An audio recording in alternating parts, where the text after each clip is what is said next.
যে 24-এর গণ অভ্যুত্থানের পরে যে নির্বাচনটা হলো, আমরা আশা করেছিলাম যে এটা অন্তত ফ্রি, ফেয়ার এবং ক্রেডিবল ইলেকশন হবে। তাও হলো না।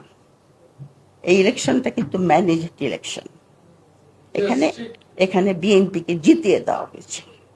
তো জিতিয়ে দিয়েছে ভালো কথা, কিন্তু আমার কাছে কষ্ট লাগে যারা এই কাণ্ডগুলি করেছে তারা আমার পরিচিত।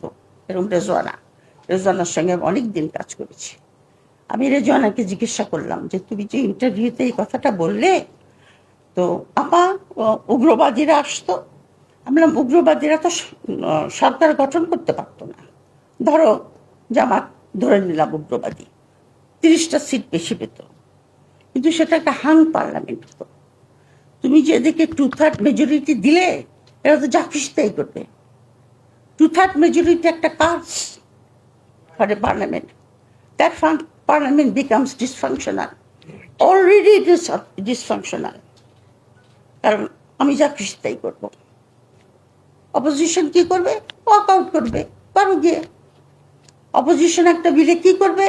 নোট অফ ডিসেন্ট দেবে, দাও গিয়া, আসে যাই কি, আমি পাস করে নিব। 2/3 majority is a curse for any parliament, এবং এই পার্লামেন্টটা ডিসফাংশনাল হতে পারত। আমি মনে করি এই পার্লামেন্টটা already is in the wrong footing, এবং এটা ডিসফাংশনাল হতে পারত, কারণ এটা স্বেচ্ছাচারী হয়ে যাবে।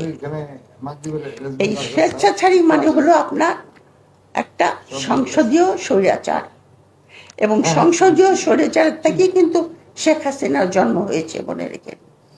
সে প্রথমে স্বৈরাচার ছিল, তারপরে সবাই মিলে সে যা করতে তাই মেনে নিলাম, তেলবাজি এই সমস্ত করতে করতে সে ফ্যাসিস্ট হয়ে গেল। একা একা তো ফ্যাসিস্ট হয় নাই শেখ হাসিনা।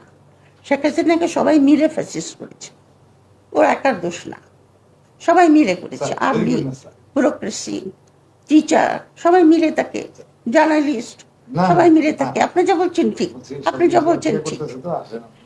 এইভাবে আমাদের রাষ্ট্র একটা ভঙ্গুর অবস্থায় এসে পৌঁছেছে।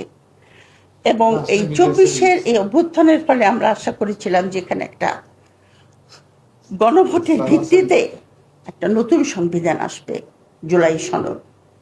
সেটাকেও এখন ডাইলিউট করে দিচ্ছে। তার রেজাল্টটা কি হবে? আপনার একটা দুর্বল সরকার, কারণ যে সরকারের জনগণের সমর্থন নাই। খালি ইলেকশনের দ্বারাই তো হয় না।